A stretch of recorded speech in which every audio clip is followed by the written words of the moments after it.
Telangana వరప్రదాయిని Kaleshwaram project అని మాజీ మంత్రి హరీష్ రావు అన్నారు. ప్రాజెక్టు గురించి మంత్రులు దుష్ప్రచారం చేస్తున్నారని మండిపడ్డారు. చెప్పిన అబద్ధాన్ని మళ్లీ చెబితే ప్రజలు నమ్ముతారనే భ్రమలో ఉత్తమ్ కుమార్ రెడ్డి ఉన్నారని వివరించారు. కాళేశ్వరం ప్రాజెక్టు గురించి దుష్ప్రచారం చేయడం సీఎం రేవంత్, మాజీ ఉత్తమ్ ఎజెండాగా మారిందని విరుచుకుపడ్డారు. ప్రాజెక్టులోని రిజర్వాయర్లు, పంప్ హౌస్లను వాడుతూనే మరోవైపు వైట్ ఎలిఫెంట్ అనడం సరికాదని మండిపడ్డారు.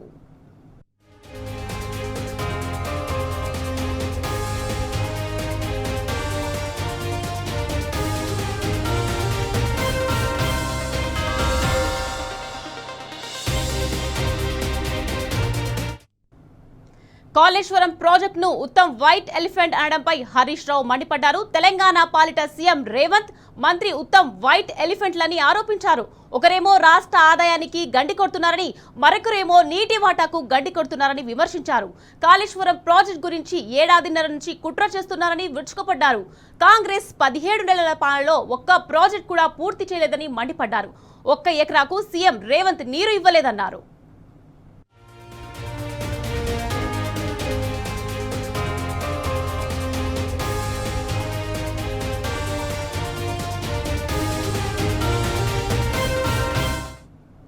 రైట్, ఇదే విషయానికి సంబంధించి మరింత సమాచారాన్ని మా ప్రతినిధి లివిల్ అందించేందుకు సిద్ధంగా ఉన్నారు. లివిల్, చెప్పండి. కాళేశ్వరం ప్రాజెక్టుపై పదే కాంగ్రెస్ చేసిన దుష్ప్రచారంపై మాజీ మంత్రి హరీష్ రావు తీవ్ర స్థాయిలో ధ్వజమయ్యారు. కాళేశ్వరం ప్రాజెక్టుపై ఇష్టరీతిగా మాట్లాడుతున్న మంత్రి ఉత్తమ్ కుమార్ రెడ్డికి మతి భ్రమించిందని చెప్పేసి ఈ సందర్భంగా ఎద్దేవా చేశారు. చెప్పిన అబద్ధాన్ని మళ్లీ చెప్తే ప్రజలు నమ్ముతారనే భ్రమలో ఉత్తమ్ ఉండడం దౌర్భాగ్యం. కాళేశ్వరం ప్రాజెక్టుపై దుష్ప్రచారం చేయడమే రేవంత్, ఉత్తములకు సింగిల్ పాయింట్ ఎజెండాగా మారిందని చెప్పేసి కూడా ఈ సందర్భంగా తీవ్ర స్థాయిలో మండిపడ్డారు. కాళేశ్వరం ప్రాజెక్టులోని రిజర్వాయర్లు, సంపాదనలు వాడుకుంటూనే మరోవైపు అది వైట్ ఎలిఫెంట్ అనడం చెల్లదు ఉత్తమ్ గారు. ఈ మాత్రం కామన్ సెన్స్ కూడా లేకుంటే ఎట్లా అని చెప్పేసి కూడా మండిపడ్డారు. రేవంత్, ఉత్తమ్లే తెలంగాణ పాలిట వైట్ ఎలిఫెంట్ అని చెప్పేసి కూడా ఈ సందర్భంగా దుయ్యబడ్డారు. ఒకరు రాష్ట్ర ఆదాయాన్ని గండికొట్టే మరొకరు నీటి వాటా గండికొడుతున్నారని చెప్పేసి కూడా ఈ సందర్భంలో ఎద్దేవా చేశారు. ఏడాదిన్నర, దాదాపు 18 నెలల నుంచి కాళేశ్వరం ప్రాజెక్టు మీద కుట్రలు చేయడం తప్ప ఎక్కడ ప్రాజెక్టు పూర్తి చేసింది లేదు, 1 ఎకరాకు నీళ్ళు ఇచ్చింది లేదని చెప్పేసి కూడా ఈ సందర్భం చెప్పారు. తుమ్మిడిహెత్తి దగ్గర కట్టాల్సిన ప్రాజెక్టు మేడిగడ్డగా మార్చడం కాళేశ్వరం కమిషన్ల కోసమే అని పదే పనిగా కారుకూతలు కూస్తున్నారు తప్ప తుమ్మిడిహెత్తి వద్ద తగినంత నీటి లభ్యత లేదని ఫిబ్రవరి 18, 2015 ఒకసారి అయితే మార్చి 4, 2015 చెప్పిన సిడబ్ల్యూసీ లేఖలను కూడా ఈ సందర్భంగా వాస్తవం కాదా అని చెప్పేసి కూడా ఈ సందర్భంగా చూపించారు. ఈ సందర్భంగా 7 ఏళ్ల కాంగ్రెస్ పాలనలో ఎందుకు అనుమతులు సాధించలేదు అన్నాడని చెప్పేసి కూడా ఈ సందర్భంగా గుర్తు చేశారు. 9 వద్ద చప్రాల్ వన్యప్రాణి సంరక్షణ కేంద్రం ఉన్నమాట వాస్తవం కాదా, దానికి మహారాష్ట్ర ప్రభుత్వం అడ్డుపెట్టింది నిజం కాదని చెప్పేసి కూడా గుర్తు చేశారు. 9 వద్ద మీరు ఖర్చు చేసే ప్రతి రూపాయి వెచ్చమే అంటూ మహారాష్ట్ర ముఖ్యమంత్రి తెలంగాణ ప్రభుత్వానికి ఉత్తరం రాసిన మాట వాస్తవం కాదా అని చెప్పేసి కూడా సందర్భంగా ఆనాడు లేఖలు సంధించిన మహారాష్ట్ర ప్రభుత్వం లేఖలు రాసిన విషయాన్ని కూడా గుర్తు చేసి దాన్ని ఇంక్లూజన్ పెట్టారు. 7 ఏళ్లు మహారాష్ట్ర, ఏపీలో కేంద్రంలో కాంగ్రెస్ ప్రభుత్వం ఉన్నప్పటికీ 9 వద్ద ప్రాజెక్టు మనకి ఎలాంటి అనుమతి సాధించలేదు, తట్టెడు మట్టి తీయలేదు, 1 ఇటుక పెట్టలేదు, దాచేస్తే దాగని సత్యం ఉత్తమ్ గారు మీకు గుర్తుకు లేదా, తట్టెడు మట్టి కూడా ఎత్తకుండా పబ్లికేషన్ అడ్వాన్స్ల పేరిట 2320 కోట్లు సహా చేసిన మీరా అవినీతి గురించి మాట్లాడేదని చెప్పేసి కూడా సందర్భంగా గుర్తు చేస్తూ, అవినీతి గురించి కాంగ్రెస్ మాట్లాడడం అంటే దయ్యాలు వేదాలు వలించడమే తప్ప ఇంకోటి కాదు, ఫుల్ శాకాహారం గురించి మాట్లాడటమే తప్ప మరొకటి కాదని చెప్పేసి కూడా ఈ సందర్భంగా కాంగ్రెస్ ను దుయ్యబట్టారు. కాంగ్రెస్ అంటేనే కరప్షన్, కాంగ్రెస్ అంటేనే డిఎన్ఏలోనే అవినీతి ఉంది, ప్రజాధనం వృధా కావద్దనే ఉద్దేశంతోనే మొబిలైజేషన్ అడ్వాన్సులు ఇచ్చే విధానాన్ని రద్దు చేసిన చరిత్ర బీఆర్ఎస్ పార్టీది, బీఆర్ఎస్ ప్రభుత్వానికి అని గుర్తు చేస్తూ ప్రాణాయిత చేవేళ్ల ప్రాజెక్టు కోసం 2007లో 17,875 కోట్లు జీవో ఇచ్చి 19 ఏ పని చేయకుండా 38,500 కోట్లకు దాని వ్యయం పెంచిన మాట వాస్తవం కాదా. ఆ తర్వాత కేంద్ర ప్రభుత్వానికి ప్రతిపాదనలు పంపి 40,300 కోట్లకు పెంచారు. ఏ పని చేయకుండా అంచనాలు ఎలా పెరిగాయని చెప్పేసి కూడా గుర్తు చేశారు. 4 ఏళ్లలో పూర్తి చేస్తామని చెప్పి తట్టడి మట్టి తీయకుండా 10 ఏళ్ళు సర్వే మొబిలైజేషన్ పేరిట 2,320 కోట్లు దండుకున్నది మీ కాంగ్రెస్ ప్రభుత్వం కాదా. ప్రాణహిత ప్రాజెక్టు కోసం 7 ఏళ్లలో 10,000 కోట్లు ఖర్చు చేశామని చెప్పడం శుద్ధ అబద్ధం. భూసేకరణ, ఇతర అన్ని పనులకు మీరు చేసిన ఖర్చు కేవలం 3,800 కోట్లు తప్ప ఇంకోటి కాదని కూడా గుర్తు చేశారు. 9 వద్ద నీటి లభ్యత ఉన్నది నిజమే అయితే తెలంగాణ ప్రాంతానికి నీళ్లు ఇవ్వాలని సోయి నిజంగానే ఉంటే 10 ఏళ్ళు అధికారంలో ఉన్నప్పుడు ఎందుకు తుమ్మిడిహెత్తి దగ్గర ప్రాజెక్టు పనులు ప్రారంభించలేదు, అనుమతులు ఎందుకు సాధించలేదు అని చెప్పేసి కూడా గుర్తు చేశారు. బ్యారేజ్ ఎందుకు కట్టలేదు, గ్రావిటీ కెనాల్ ఎందుకు ఇళ్లపల్లి వరకు తవ్వలేదు, మీరు ఆ 2 పనులు చేసే ప్రాజెక్టు రివిజన్ చేయాల్సిన అవసరం ఉండేది కాదు కదా అని చెప్పేసి కూడా 9 విషయంలో గుర్తు చేశారు. మీరు చేసిన తప్పులను సరిదిద్దుకునేందుకు ఖర్చు వృధా కాకుండా ఉండేందుకు ప్రాణహిత ప్రాజెక్టు రీడిజైన్ చేసి కాలేజీలో నిర్మించడం ఆనాడు కమిషన్లు దండుకొని జేబులు నింపుకున్న మీ ప్రభుత్వమే కదా. జలయజ్ఞాన్ని ధనయజ్ఞంగా మార్చింది మీ నాయకులే కదా. జలయజ్ఞం అన్న యజ్ఞం అని ఆనాడు కాగ్ రిపోర్ట్ ఇవ్వడం వాస్తవం కాదా అని చెప్పేసి కూడా దాంతో ఆధారాలు కూడా పొందుపరిచారు. ఇప్పుడు కూడా తుమ్మిడిహట్టి వద్ద ప్రాజెక్టు కడతామని చెప్పి 18 నెలలు గడుస్తున్నా ఎందుకు కట్టడు మట్టి తీరేదో చెప్పాలి ఉత్తమ్ కుమార్ రెడ్డి అని చెప్పేసి కూడా డిమాండ్ చేశారు. సందర్భంగా ముఖ్యమంత్రి కూడా డిమాండ్ చేసి అధికారంలో వచ్చి మొదటి ఏడాదిలో 6 లక్షల ఎకరాలకు సాగునీరు ఇస్తామని 6 ఎకరాలకు కూడా నీరు ఇవ్వలేని స్థితి మీది. ముందు దీనికి జవాబు చెప్పండి అంటూ కూడా తలనిసిన దశాబ్దాల కాలంగా కాంగ్రెస్ బీటలు పారిన భూములకు సాగునీళ్లు ఇవ్వాలనే ఉద్దేశంతో కేసీఆర్ గారు ప్రాజెక్టు రూపకల్పన చేశారు. కాళేశ్వరం ప్రాజెక్టును నిర్మించి గోదావరి జలాలను బీడు భూములకు మళ్లించారు. తెలంగాణలో శ్యామలం చేశారు.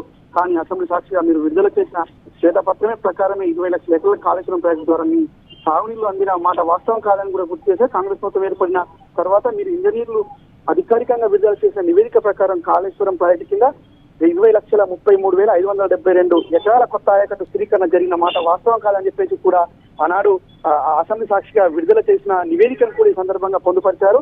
కాళేశ్వరం ప్రాజెక్టు కోసం కేంద్ర ప్రభుత్వం సంస్థలు బ్యాంకు నుంచి రుణాలు తీసుకోవడం కూడా ఉత్తమ్ తప్పుగా కనిపిస్తుంది. మీలాగా మేము ఏదైతే బ్రోకర్లను పెట్టుకొని 175 కోట్లు లంచాలు ఇచ్చి రుణాలు సేకరించలేదు. మీలా బ్రోకర్లను పెట్టుకొని రుణాలు తెచ్చుకున్న కాంగ్రెస్ పార్టీ మా గురించి మాట్లాడాలని చెప్పేసి చెప్తూ ఇష్టారీతంగా ప్రాజెక్టు వ్యయం పెంచారంటున్నారు. మీరు ప్రాణహిత ప్రాజెక్టు ఎలాంటి పనులు చేయకుండా 40,000 కోట్లకు పెంచారు కదా, దాన్ని ఏమంటారు ఉత్తమ్ అని చెప్పేసి కూడా ఈ సందర్భంగా చెప్పారు. దాన్ని అలాగే కొనసాగించి ఉంటే అంచనా వ్యయం 80,000 కోట్లకు చేరేది. దేశంలో అంచనాలు పెంచకుండా పూర్తయిన ప్రాజెక్టు ఏదైనా ఉందంటే కాళేశ్వరం అని సవాలు విసురుతున్న అత్యంత తక్కువ కాస్ట్ తో ఎక్కువ ఎస్కలేషన్ పూర్తి చేసిన ప్రాజెక్టు కాళేశ్వరం. మీ దగ్గరుండి కట్టించిన పుడిచింతల ప్రాజెక్టుతో పాటు కాంగ్రెస్ ప్రభుత్వం హయాంలో మొదలుపెట్టిన ఇతర ప్రాజెక్టుల అంచనా వ్యయాలను కూడా ఒకసారి చూసి మాట్లాడండి. ఈ సందర్భంగా నీకు నేను ఆనాడు చేసిన ఎన్క్లోజర్ కూడా మీకు పంపిస్తున్నానని చెప్పేసి కూడా ఎద్దేవా చేశారు. జలాశయాల సామర్థ్యం 16 టీఎంసీల నుంచి 141 టీఎంసీలకు పెంచడం, నీటి వినియోగం 160 టీఎంసీల నుంచి 240 టీఎంసీలకు పెంచడం, ఆయకట్టు 16,40,000 ఎకరాల నుంచి ఇప్పుడు 18,25,000 ఎకరాలకు పెంచిన మాట నిజం కాదా? ఈ లెక్కన 30 లక్షల ఎకరాలకు పెంచిన స్థిరీకరణంగా ఉంది. దీన్ని మీకు కనిపిస్తలేదు అని చెప్పేసి గుర్తు చేశారు. పంపిణీ సామర్థ్యాన్ని 1.8 టీఎంసీల నుంచి 3 టీఎంసీలకు పెంచిన విషయం మీకు కనిపించట్లేదా? ఆన్లైన్ జలాశయాల సామర్థ్యాన్ని పెంచినందుకు భూసేకరణ పునరావాసం కోసం ఖర్చు చేసిన ఎకరాకి 2 లక్షలు ఇస్తే ఎకరానికి 11 లక్షల భూ పరిహారం ఇచ్చిన మా ప్రభుత్వం మంత్రి గారు కనీసం అవగాహన లేకుండా మాట్లాడితే ఎట్లా? గతంలో ప్రాణహిత చేవేల ప్రాజెక్టు పూర్తి గ్రావిటీ ప్రాజెక్ట్ అని చెప్పిన మంత్రి నిన్న మాట మార్చి ఒక పంపు ఉంటుంది అంటున్నాడు. గతంలో ఒకసారి ప్రిపేర్ అయి రాలేదన్నాడు. చెప్పి తన అజ్ఞానాన్ని చాటుకున్న ఉత్తమ్ కుమార్ రెడ్డి ఇదేనా నీ వైఖరి అంటూ కూడా గుర్తు చేసి అజ్ఞానాన్ని బయట పెట్టుకున్నాడు.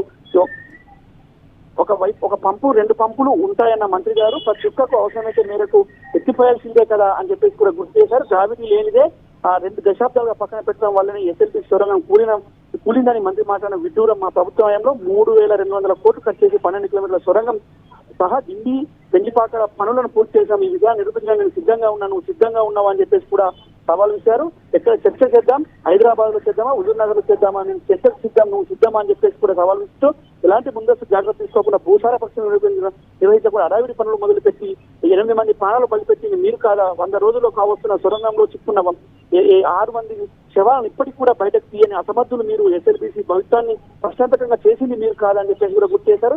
మీ అనాలిసిస్ చర్యల వల్ల ఎస్ఎల్బీసీ కుప్పకూడింది. మీ అసమర్థతకు చెల్లిన మూల్యం 8 మంది ప్రాణాలు. వాళ్ళ తెలంగాణ జీవధార కాళేశ్వరం ప్రాజెక్టు గురించి ఎప్పుడు ఎక్కడ వాస్తవాలు చెప్పడానికైనా మేము సిద్ధం. విచారణ తర్వాత చర్యలు తప్పవని మంత్రి గారు ముందే ఎలా ప్రకటిస్తారు? మంత్రి మనసులో ఉన్న కుట్ర ఇంతకన్నా నిదేశం ఇంకేం కావాలని చెప్పేసి కూడా ఈ సందర్భంగా చెప్తూ కాళేశ్వరం ప్రాజెక్టు సంబంధించి ఏదైతే చేసిన అవాస్తవాలను ఎవరన్నీ నిరూపించడానికి సిద్ధంగా ఉన్నాను, సిద్ధమా ఉత్తమ్ అని చెప్పేసి చెప్పారు. ఏదైతే తుమ్మిడిహట్టి ప్రాజెక్టు ఇన్ని నెలలైనా ఇంకా పనులు మొదలు పెట్టకపోవడం దుర్మార్గం. ఎందుకు మరి నువ్వు చేస్తానన్న తుమ్మిడిహట్టి చేయలేకపోయావు? వాళ్ళ ఎస్ఎల్బీసీలో కోల్పోయిన ప్రాణాలకు ఎవరు జవాబు చెప్పాలి? ఆ కుటుంబాలకు ఎవరు ఓదార్చాలని చెప్పేసి కూడా ఈ సందర్భంగా చిరస్థాయిలో మండిపడ్డారు. నిఖత్. Right, thank you లివిల్.